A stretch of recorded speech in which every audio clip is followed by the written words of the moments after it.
Welcome to the In Love with PMDD podcast, where we dive deep into dating with PMDD, PMDD relationships, stress, triggers, PMDD rage, and really understanding how attachment styles play a role in PMDD relationship. So I am Dr. Rose, your PMDD relationship psychotraumatologist, and I've personally suffered with PMDD for over 19 years. And I've dedicated my practice to help you stop the monthly PMDD breakups. My dissertation, the phenomenological study of the relationship experiences of partners of individuals who suffer with PMDD, gave me insight and tools on how PMDD affects the partner who has PMDD as well as the partner who does not. So each week, I'll be sharing my specialized trauma transformational tools to help you rewire your PMDD brain, get rid of the stress during the luteal phase, and finally have the relationship that you both desire and deserve. So whether it's understanding PMDD triggers, controlling PMDD rage, or healing past trauma from events that have happened in your relationship, this is your space to rebuild your relationship, empower you to connect with someone while having PMDD, and ultimately grow stronger together. So to get private PMDD relationship counseling sessions or for more PMDD tools, go to inlovewithpmdd.com. Now let's get into today's episode. We got this. Today, I'm going to be talking all about starting a new, fresh chapter in your PMDD relationship. We are still in the month of January. We are still going to be able to take advantage of the momentum that comes with the new year.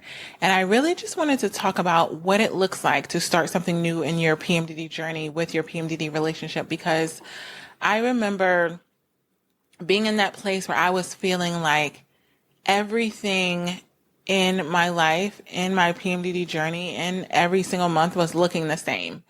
And I didn't like it. And I remember one of the things that really attracted me to my partner was one of these quotes that he used to say, like, if you don't like something about your life, change it. And that was one of the first things that resonated with me, with us even connecting, because I had the same mentality that if you didn't like the way something was happening in your life, like, don't just sit there and take it. It's kind of like, I imagine like a video game where you're just getting punched in the face, and every single month they're just punching you in the face and you're dealing with the bruises and patching yourself up, and you know that it's going to be like that the very next month. And I was like, I want to be with someone who is in the mindset that if something isn't working, like, I'm willing to do something different, to make things look different, to make things feel different, because I'm not signing up for a relationship where my needs aren't met, where I'm feeling alone. I'm doing all the things that look like I'm in a relationship, but I'm feeling like I'm alone in my emotional journey and my physical journey. Like, there's no intimacy. I'm not connected. I'm just doing all of these things. I'm doing my responsibilities to make sure the other person is cared for, but I'm feeling alone. Like, I want you to really just think about, what is the reason that you are in a relationship? Because I really had to think about this, because when I met my ex and any of my exes, I've always taken a very big gap. Now, I don't know if I'm going to take the same amount of gap that I took before, but like between one marriage and the other, I've had two marriages. I took a 10-year gap. And yes, I had relationships. Yes, I dated, but I definitely did not get married again until I took the appropriate time. Because I didn't want to go back into that scenario. Like, it kind of traumatized me a little bit. I was kind of like, I don't want to put myself back in that situation where I'm with a person that is not willing to do what it takes to have the relationship that I desire and deserve. I think that was the basis of it. And it wasn't even, I will say that my last relationship wasn't PMDD based, like, as it started, but it was as it ended. And so I just didn't want to be in a relationship where it wasn't like the person wasn't willing to work for it. So I got with someone that was very like an alpha, very like willing to like, do all the things. So I thought, and because I really just didn't want to get with someone really complacent, really just willing to just deal with the status quo. Like, oh, I guess this is how we are right now.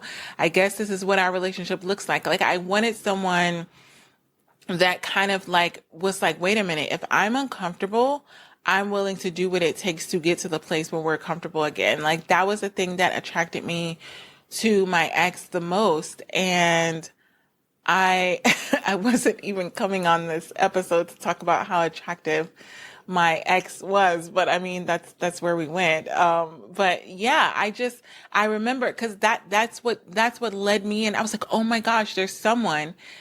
There was a quote. They didn't even say it themselves. There was a quote that they posted like on their social media that was like, if you don't like the way that your life is, like you have the power to change it. And I was like, yes, that's what I think. And I'm an all in kind of person. So I think I just took that and was like, if that's the mentality that they have, like that's how they're going to be for the rest of their lives. And that's how they're going to be in our marriage and our relationship and all the things. And I'm very impulsive specifically in my Actually, I think I'm impulsive in my luteal phase and my follicular phase. I will say that. I just did a quiz with my daughter. We just got back from church, and I was doing this quiz because she was kind of deciding what kind of career she wanted to have after high school. Like, because I'm all for joining the military, or going to college or just doing something that you're really passionate about. And so obviously I'm a psychologist, so I gave her a quiz. And one of the questions, was kind of like, how motivated are you to do this? And so it gave me a clear example of what she stood for and what she didn't stand for, which I love giving these evaluations to individuals because you learn something so new about them. Like, unless you ask the question, you really don't know the answer. So I was like, oh, you're like this and you're like this. And because I always want people to live in a life of what they actually desire.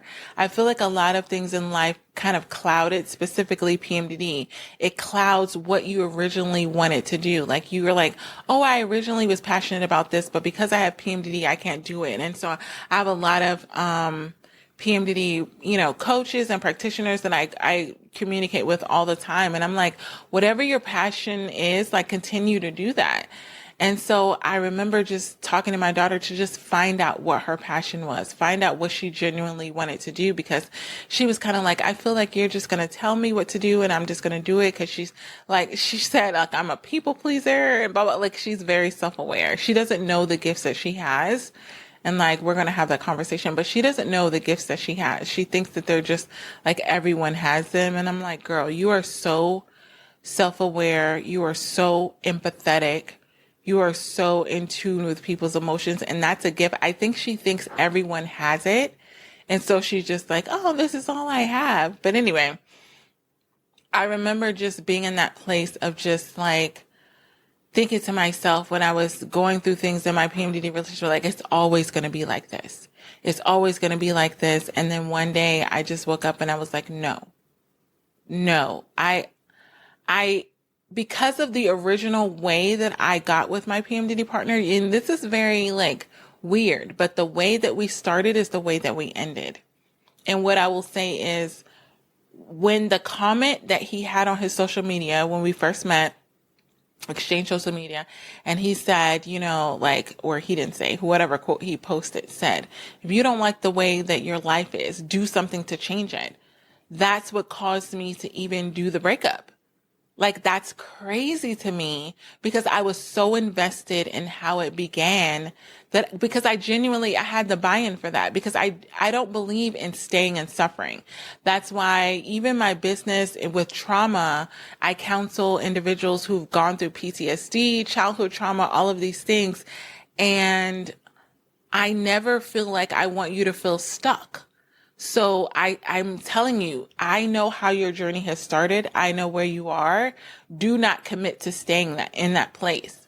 So that statement that was like, hey, if you don't like the way that your life is, like if your life sucks, to like bring it, cause like I like to bring things very practical. Like, okay, like let's just talk about what it really means or what it really looks like. If your life sucks, and you don't want your life to suck, then do something different about it so that it doesn't suck. It's not just going to magically unsuck. Like, there's nothing that's going to happen where you're going to wake up the next day and your situation is going to look different without you doing things differently. And that's how my relationship started, because I was like buying in with someone that I was like, oh, you believe the same thing that I believe. And we kind of went on that roller coaster. And I think a lot of that kind of like led to me trusting the individual more, because I thought that they had the same mindset of like, hey, if you don't like the way things are, don't just stay stuck in it and complain about it and talk about it. I'm all for processing emotions. You have to talk about it. You have to process it. And then you have to move on. I feel like individuals are very much in the 1 to 2 to 3 steps. You have to acknowledge it, which is number 1. If anything in your life sucks, you acknowledge it. Okay? So that's number 1. Number 2, you process it. What does that look like? What does that feel like? What do I want it to look like? What do I want it to feel like? And then the third step is to make a plan and let it go. Like, that's it. You can't stay in the place of processing it, and you can't stay in the place of acknowledging it. You have to make a plan to let it go, because you're obviously acknowledging it because it's something that you don't want in your life. And I realize not everybody has the capability. Not everybody, I'm like backspace. Not everybody has the capability because of their willingness to do all 3 steps. Some people are willing to admit that their life sucks in their PMDD relationship. They're willing to admit that they're processing their emotions. I feel anxiety. I feel triggered by my partner. I feel hopelessness. I feel like it's not going to change. That's number 2. But then number 3 is I'm willing to do something to change it. That is the golden era. And so what I've done is I've been in relationships with people that are like the 1s and the 2s. You know how they say DJs, you're like on the 1s and the 2s? That's what I've gotten, a lot of 1s and 2s. Like, you acknowledge that there's a problem.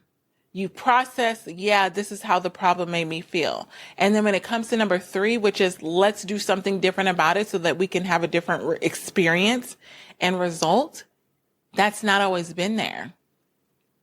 And so I think my mistake has been vetting that if you're willing to go to number 1, that you're willing to go to number 3.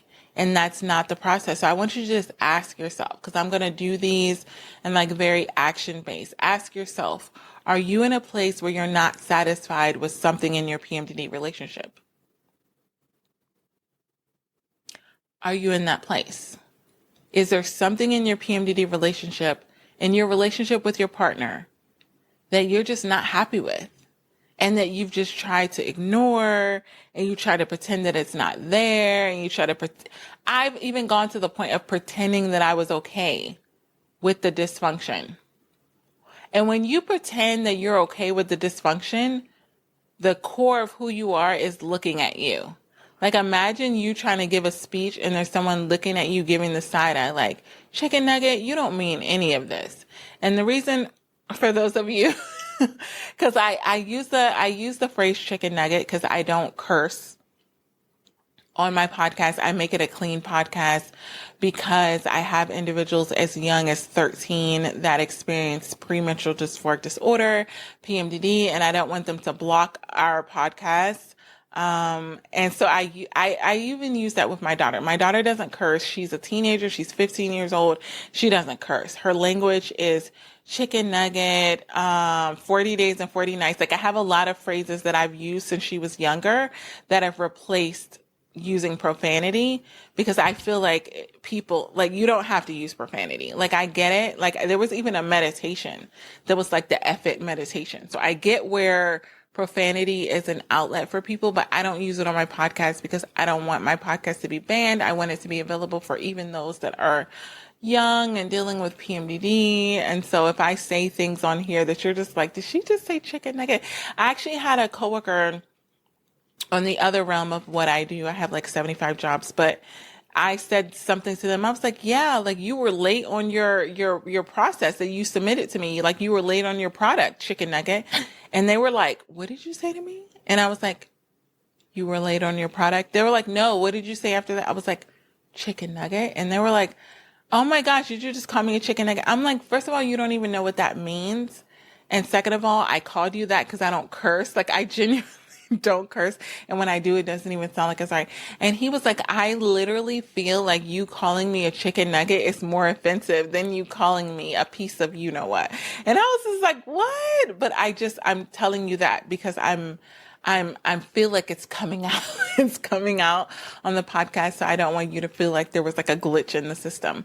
But going back to what we were talking about, when it comes to recognizing where you are in your PMDD journey and wanting something to look different, I want that all the time. It's not just the new year, but I'm just going to it's like riding a wave. I'm just going to use the momentum of the new year to just ride this wave, because I feel like people are more open to making changes in their PMDD relationship on the new year, because I've asked every single one of my private clients, do you want your last year to look like your new year? And they're like, absolutely not. So like, what do we need to do?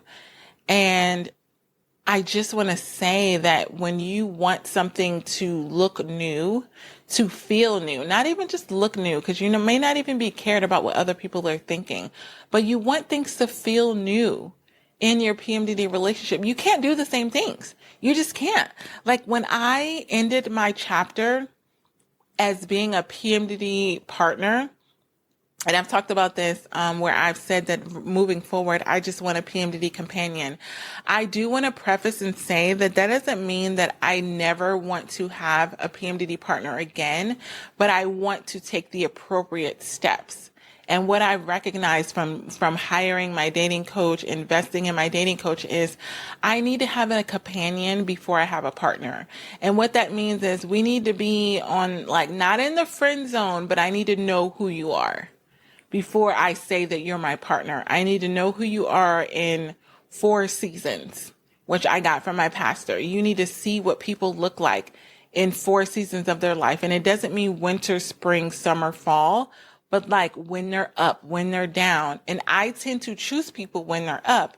And then when they're down, I'm just like, what is this? Like, I don't know what to do with this version of you, because this is not what I signed up for. And that's what happens when you are me, which is I'm very impulsive. I'm very much an Enneagram 7. I'm a Sagittarius. I jump all in. If I'm either all in or all out. And so that's been the same way in every area of my life. Either I love you and adore you, or you're blocked. And I've literally had block parties, and not the block parties where everybody comes outside and they're like dancing. I literally had, I have evaluations. Like if you don't like the way something is going in your life, I'll have a block party, and I can do a whole nother episode on this. But what a block party is, if I don't like the way that you're contributing to my life, I will block you. I'm not going to not answer you. I'm not going to, I will block you so I don't have to deal with the interaction of you. Like Apple, Android, any other phone that you have has this amazing feature of block. And at some point in your life, specifically if you have PMDD, you need to know about this block feature, because you don't have literally the energy to deal with the emotional bandwidth of people playing with you. And part of my journey that I'm on is the self-worth journey. And this lovely, lovely, lovely part of it is boundaries. And I've gone into having block parties where every single Sunday, actually, no, every single Saturday night, like I chose my day. Every single Saturday night, I look at who contacts me consistently. Right? Because, and this is really important if you're dating and you have PMDD, you have premenstrual dysphoric disorder. Like you need to monitor who is pouring into your life, because who is speaking into you, who you're giving energy to is going to impact your PMDD symptoms. And last night, I will be honest, I was on with my dating mentor, and I had a block party. And what a block party is everybody that is not contributing to my mental health, meaning you're not trending in the positive direction, I blocked you. And I know everybody could be like, oh my gosh, but what if it's your Auntie Susie? And what if it's, I don't have the capacity, because guess what? If Auntie Susie sends me off a railroad because I can't deal with whatever it is that they're bringing in my life, what does it matter that they're my aunt? They're going to be speaking at my eulogy. They're going to be speaking at my funeral. Like I literally had to have this kind of like come to Jesus moment where I'm like, who am I allowing into my space that is impacting my PMDD symptoms? Okay, I've accepted that I have PMDD, right? Just let's do this. Let's do this together. I've done this with a client this week, so let's do this. This is free 99. Okay. let's say you have PMDD, which I'm pretty sure you do or your partner does. And then you look at your week, because I have private sessions with my clients every single week, okay? And I say, what do you have going on in your week this week? And they're like, oh, I have this and this and this. Okay, and I ask them this question: who do you have in your life that could potentially give you more stress when you're in PMDD? That is a very important question. Who do you have in your life that could cause your PMDD symptoms to be worse? And I know everybody's like, oh, it's my, it's my partner, it's my this, it's my that. Whoever it is, we need to work on that. Because if you're in this place, like I had to do that with a lot of people that were like, oh, it's just because they're family members. If you don't contribute positively to my mental health, you're freaking out by Sunday morning. Like, and I go to church on Sunday morning. I deal with my block party on Saturday night. Like, that's my party. My party is I go through my phone, I go through my messages, I see who I've been communicating with all week long, and have they brought me down? Have they made me feel insecure? Let's do this. Let's look at who you communicate on a weekly basis, list them out, and then tell me how they make you feel. Tell me how they make you feel. Like, just one word. It doesn't even have to be a long thing. And if they make you feel like crap, I almost cursed. If they make you feel like crap, if they make you feel less about yourself, how about they're not going to be in next week? I don't believe in, like, when you have PMDD, I don't believe in like the yearly goals. I believe in the weekly goals, because PMDD is weekly, right? And I'm on day, I think I'm on day 9 or 10. No, 8. I'm on day 8 of PMDD, and I'm looking at last week, and I'm looking at the next week moving forward. And I'm saying, okay, last week I had certain individuals that triggered my PMDD symptoms. If you're in your luteal phase, even if you're not in your luteal phase, list out who triggers you in your luteal phase. Like, if I created a big box, I'm giving you like free counseling right now. If I created a big box and say, put all the people that trigger you in your luteal phase, put them in the box. Put them in the box for the last week. Anybody that you consistently talk to and they trigger you in your luteal phase. And I'm not saying throw them away. I know you're like, oh, Dr. Rose, you're giving me permission to like throw them away. No, I'm saying you need to limit contact with them. And so if you're dating, it's different. Like if it's your child, it's not cancel culture with your child. It's not cancel culture with your partner. If these are people that you've committed to, okay, so let's do step one. Step one, and I didn't plan to do this, but this is just coming to me. Like, I feel led.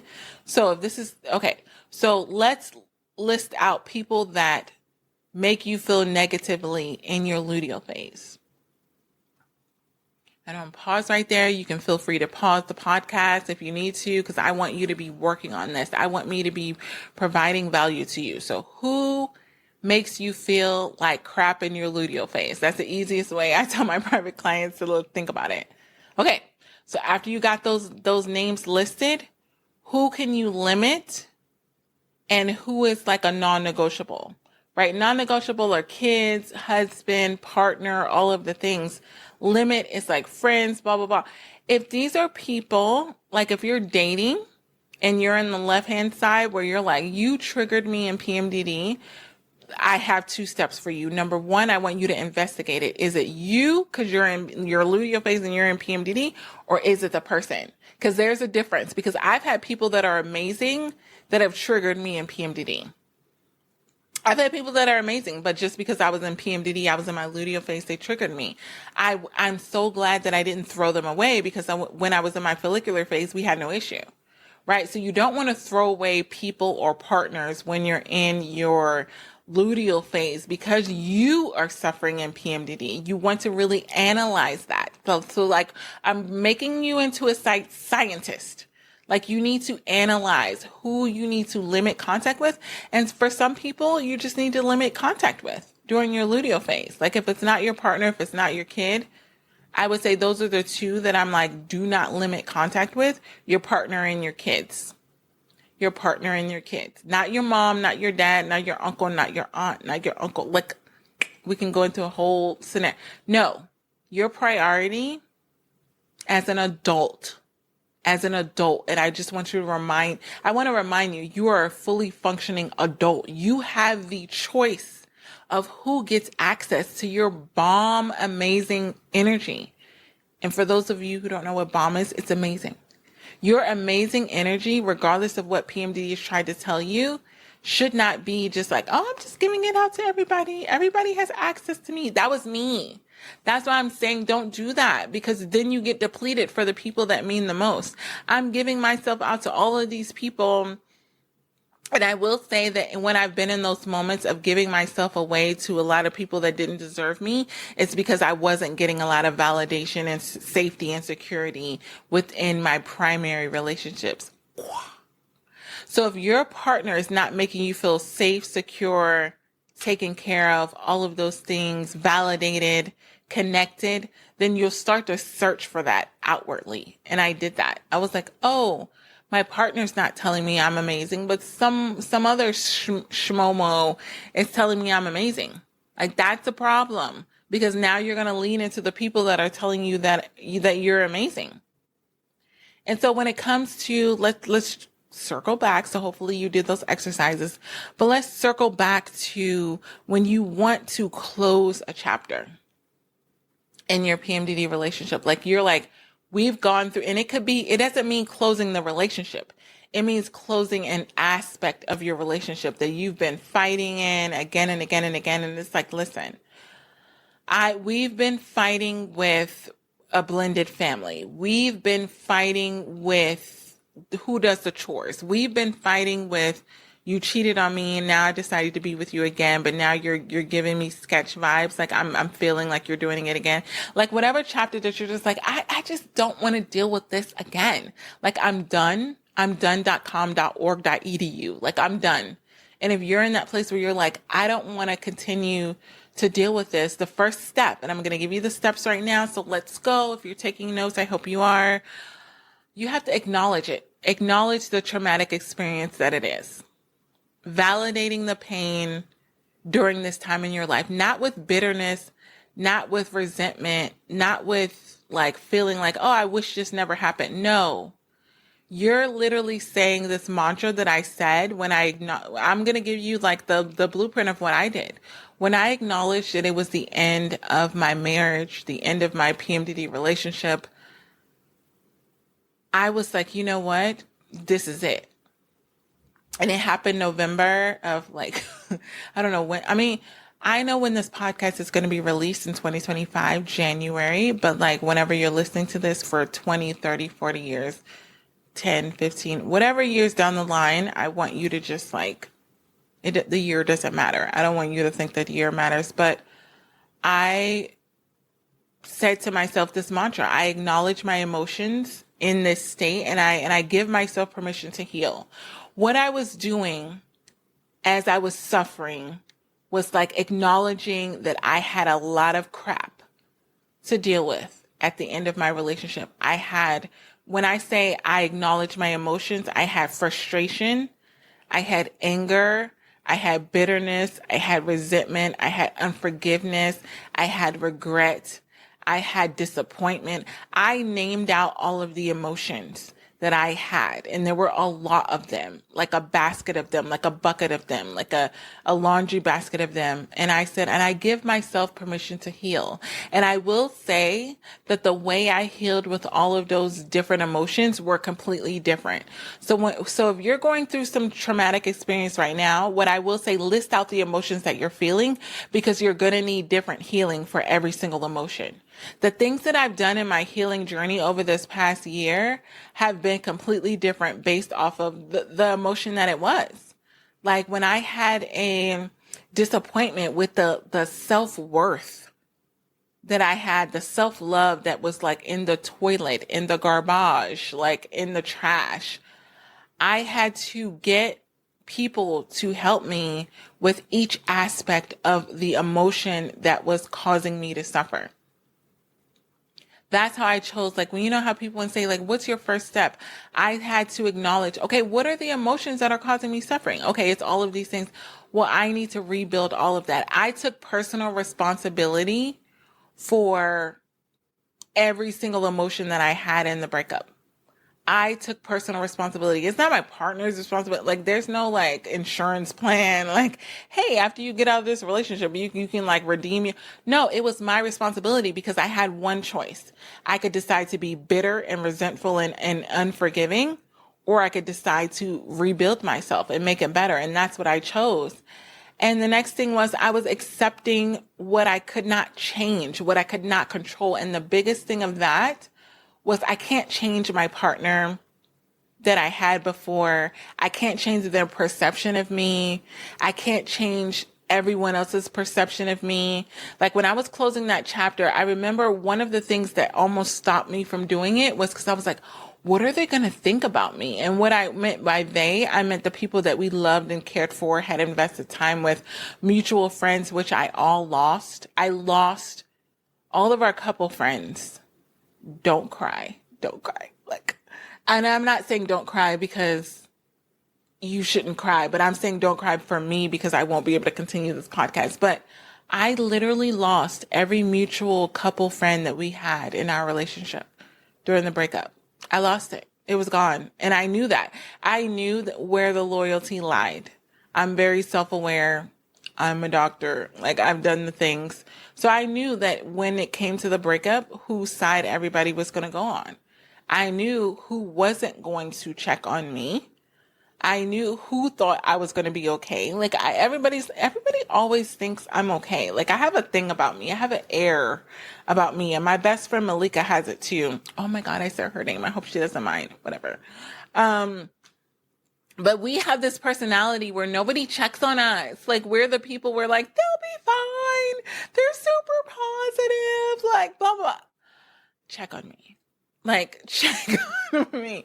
I feel like I already knew I had that personality where people think I'm great. I'm always great. Even if I'm sharing my story, they still think, but yeah, I could be literally crying on social media and people would still not check on me because they'll be like, but at the end of the day, she's going to be fine. She's going to do a workout. She's going to do a walk and she's going to be great. So like, I had to accept that community was gone.com. Like, it was gone. And I had so many beautiful memories, and I could have had a block party. I could have blocked the individuals that were on my social media, but I didn't because I love and adore them, and it's not their fault and it's not their journey. And I kept them there because I'm still me. I'm still the same person that they fell in love with, the same person that they liked and loved and all the things. And so I did not block. So I still have individuals on my social media that are friends of my ex that are not friends of mine. And what I mean, I don't mean that they're not friends of mine, like technically Facebook friends, like that's a thing, but like they're not actively like in my life, but I share my life. So they're kind of in my life. I don't know. They support me, but there's some that just absolutely are like, I don't care if you post that you're with the Pope. Like we're not liking it, but we still want to like watch your journey, which is a whole nother like, okay. I just didn't feel the need to control that. So I had to accept what I could not change. I could not change the fact that I was going to lose some friends that I love and adored on their journey. Like one of them even had a baby and I was just like, oh my gosh, the only time I saw them was when like I was with my ex. And so I couldn't like go down there and like see the baby girl. Like this is a whole like journey of like accepting that I can't change that. I'm probably never going to be in their life again. I don't think I've ever said that. But anyway, accepting the past and what we've been through, it can be peaceful and it can be painful. It was painful for me to just accept what I could not change. I had to acknowledge, like when I make this decision, a lot of things in my life are going to change. That's the mantra that I use. When I make this decision, a lot of things in my life are going to change. A lot of the support that I had, I'm probably not going to have anymore. And it focuses on what you can change. It's like, I don't want to change. I can't change people. I can't change other people, including my partner that I had at the time. But I can accept what happened and release the need to rewrite it. I don't need to create the narrative. Like I remember one of the things that my ex said was like, when we break up, let's just be clear that you're the one that broke up with me. Okay. Like that was not what was most important to me. Like I don't care who's to blame. it didn't work out, and I did not want it to work out, and I don't care who's at fault. Like, that was not my, like, that was like, okay, sure, I'll take the blame. Like, I'll be the bad guy, whatever the thing is. The next step that I had to make when I was like trying to close the chapter was just forgive myself and my partner. And it was easy to forgive my partner because I'm a psychologist, because I've done the work. Like, I can easily see, I have this radar. It's like whenever I meet someone, I try not to tell them what I do, because they're like, what's your job? And I'm like, I'm a psychologist. And they're like, oh my gosh, like, I don't want you to read me. Like, I don't want, but it is a thing. Like, once you've done this level of studying for 40 days and 40 nights, like years and years and years. And when you counsel people, like, it's easier for you to just instinctively pick up on these things. And I was just like, I could easily forgive him, because I could easily see where I genuinely feel like he tried. Like, I genuinely feel like he gave, oh, I'm going to cry. I genuinely feel like he gave everything that he had to give. So I never blamed him, even when there was, points and times of whatever treatment. Like, I will never speak on that, but I genuinely believe like he tried. And I was trying to close that chapter, and I remember thinking, okay, like, I need to forgive all of the times and places and things that I have bitterness and resentment about and felt like it should have been handled a different way. I forgave him first. I will say I went in like maybe the wrong order, but like, I forgave him first because I wanted to move on and just give him love like I give everybody else. Like, why should he, the person that I was loving the most outside of my daughter and God, like, why should he be so far on the back burner when I had committed that? Like, why should I be like, I can't do this because of this? So I really wanted to get rid of everything that was preventing me from loving him and forgiving him again. Because just because I'm not with you doesn't mean that I don't love you. Obviously, I've done a lot of things since, everything happened that prove that. Like, it's not that. So I forgave, and I meditated on it, and I had to do mantras, and I wrote like a letter, like, to just, and I had to do this for, oh my gosh, I had to do this even for people when I was dating. I noticed writing a letter really helps me, because I'm a writer, I'm an author. Like, it helps me. That's how I process things. So like, whenever I have to forgive someone, I genuinely write them a letter, and I process things through that. I don't send it. I don't acknowledge, like, that's just my personal thing. Right. And then I do the mantra where I forgive myself and I forgive this person to set myself free from the chains of the past, because I know how I've seen bitter old people, and I'm not trying to be disrespectful to like the geriatric community. Yeah. I'm not trying to be disrespectful, but I've seen bitter old people, and I know it's not because of anybody that's in their present day life. It's because little Jimmy in kindergarten did something in them and they never really forgave them. Like, people can be bitter for years and years and years because of something that happened to them in childhood and adulthood and like all the things. So like, I literally said my goal was like, when I had the breakup, like, I don't want to have any bitterness. I don't want to have any resentment, and I don't want to have any unforgiveness. So I literally forgave my partner for everything, like, whether he knows or cares about it at all. I'm pretty sure, like, whatever. But I don't have any of that. I'm grateful for the journey. I'm grateful for everything I learned. I'm grateful for his presence in my life during that journey. Like, I don't regret a gosh darn thing.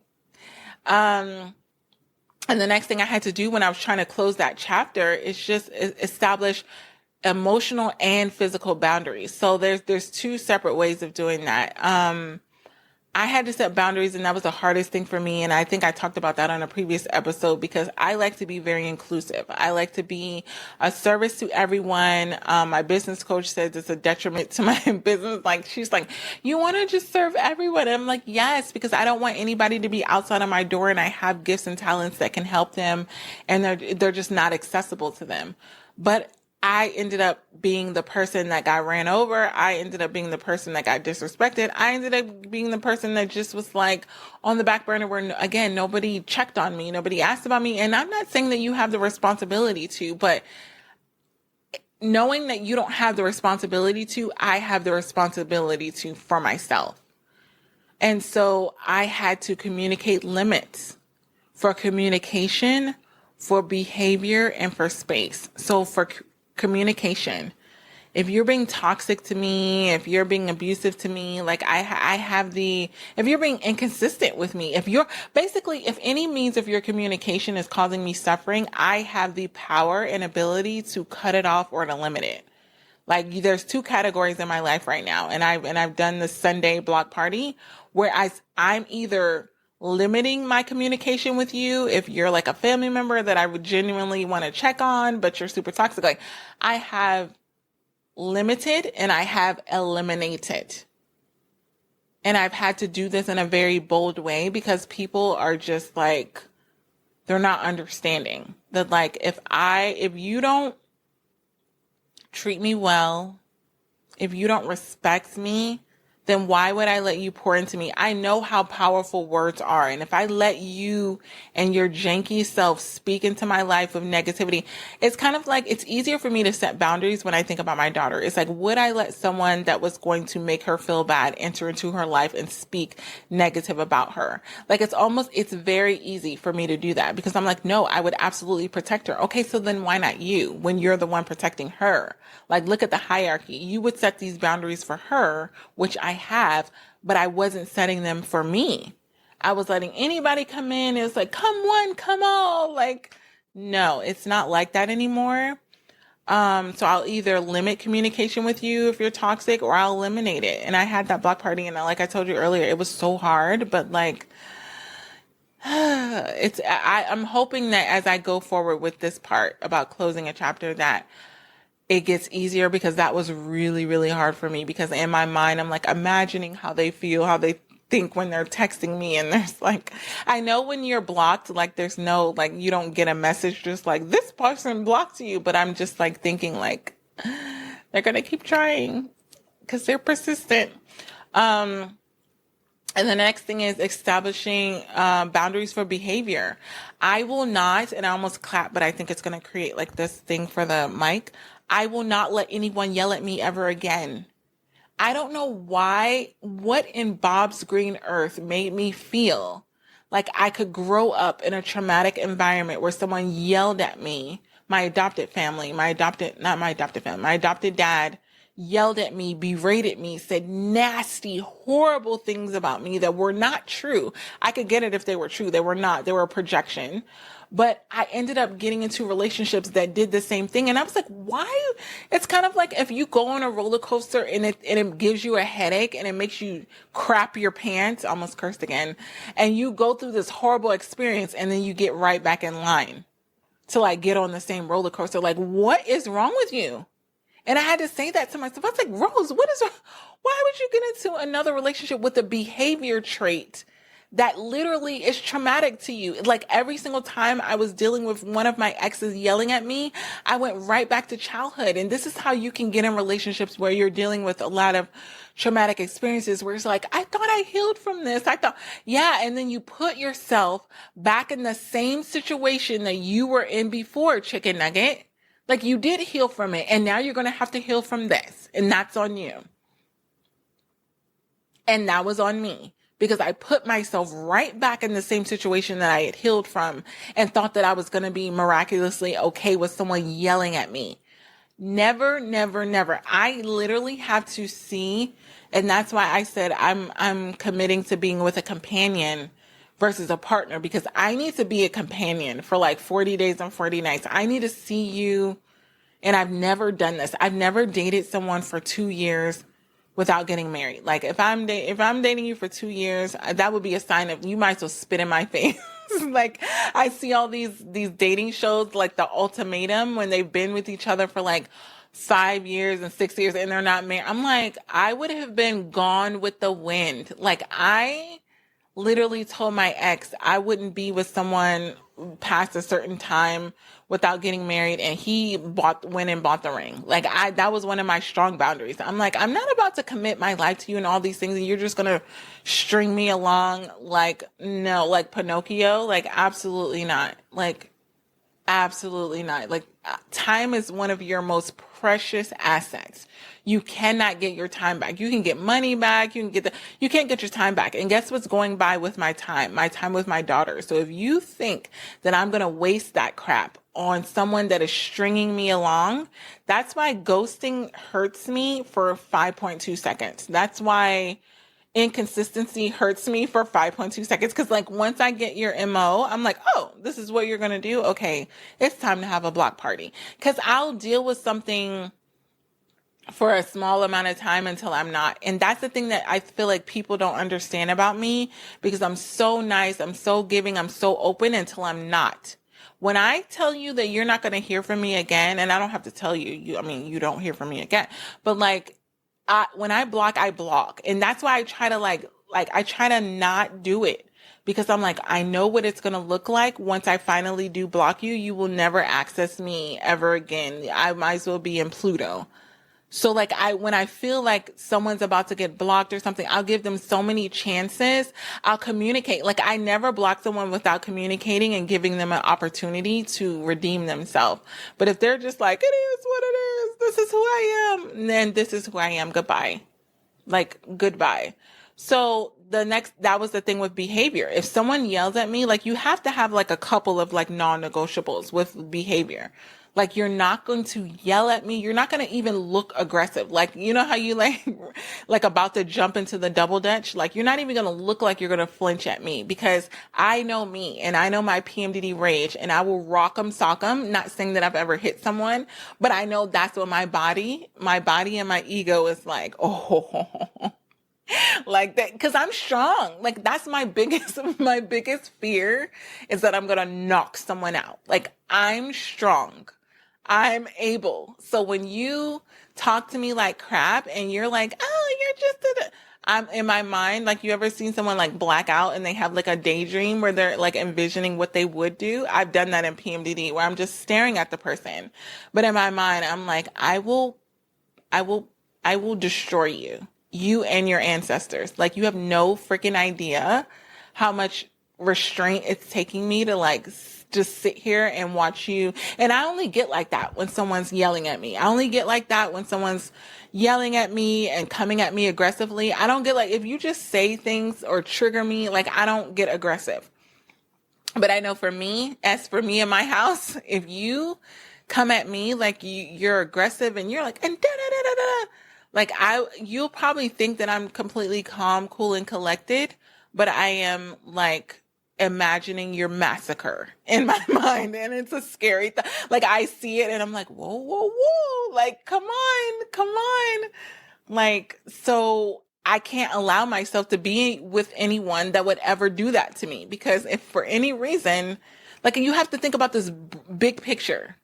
If for any reason someone did that to you, triggered you in that way, and your response and your behavior is in that way, like really aggressive and negligent and all those things, like what would be affected? What would be impacted? Like I have to think about my daughter. Like if they come take me away in the cuffs because I went ham and cheese on that biscuit, which means I rock 'em, sock 'em upside your head while you were talking to me crazy, then that's on me, because I already knew that you were a person that was willing to push me to the limit.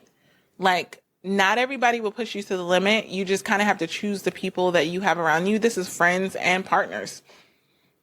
Like, I think it's a dangerous situation when you're with a partner that brings out that side of you without them being able to get the tools to control it, which is why I created that program.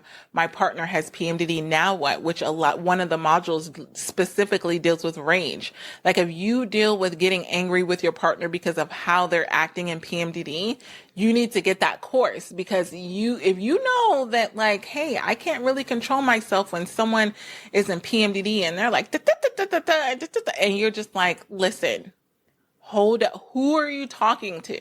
Like, that's literally what the ego is like. And that's what you're like. You're like, I'm not a piece of crap. Like, cause I mean, I have very intelligent, successful, all the things, clients that are like CEOs, CFOs, millionaires now. Like, I have people that are in very prestigious positions. And when you are in PMDD and you're talking to them like crap, that's not something that they're used to. So I will say that. I will say that there is like a turn of events where they're like, no one talks to me like this. And the person that I love and care about the most and I'm trying to like be with and share this life with is talking to me like this. Like, that's a problem. That is a problem. And I can't even tell them that you need to be okay with it. Like, I can't be like, oh, you just have to learn to be okay with it, because I know I can't. Like, that's not a thing. Like, that's not a coping mechanism. A coping mechanism isn't that your partner can talk to you like crap and then you just be able to take it and not take it personally. That's a cop out. When a PMDD sufferer says, oh, I should be able to do all these things and you just not take it personally, that's a cop out for the PMDD sufferer not taking responsibility for the way that they express their emotions when they're in PMDD. And I'm saying this as someone with PMDD. So you don't have the ability to tell your partner that they need to just suck it up and deal with it because you have PMDD. And you can't even control your own emotions. Absolutely not. Absolutely not. If you're in that place where you can't control your emotions, you need to have sessions with me so you can learn the tools on how to do that, because it's not a thing. I'm never going to advocate. So if you're thinking about being my private client and you're thinking, which I've seen on a lot of sessions, where you're hiring me to be an advocate for you being abusive to your partner, don't hire me. I don't need the money that bad. Like, I will never advocate for either one of you being abusive to either one of you. I don't care if I'm the one that's suffering in PMDD. I've seen both sides. So you don't hire me to defend you with being abusive to your partner. I can teach you, I can have sessions with you and teach you how to manage like your emotions in PMDD. Like, I'm not, like, that's not what I'm here for. And I think it's a shock to some people, but they're like, you understand, Dr. Rose? I don't. If I notice that my PMDD rage is at a point where I can't control it, I go get the tools to deal with that. And that's why you're listening here. And so the thing about the boundaries goes back to, for my healing, I need you all to respect my boundary. Like, and my boundary is, you're not going to freaking yell at me. And I've said this, like with my Kevin Hart clapping hands, like, you are not going to yell at me. I don't care how angry you get.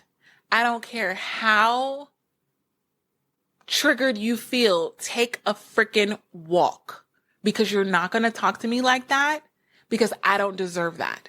I don't care what you think that I did. I don't care what I did. Like, you're not going to talk to me like that.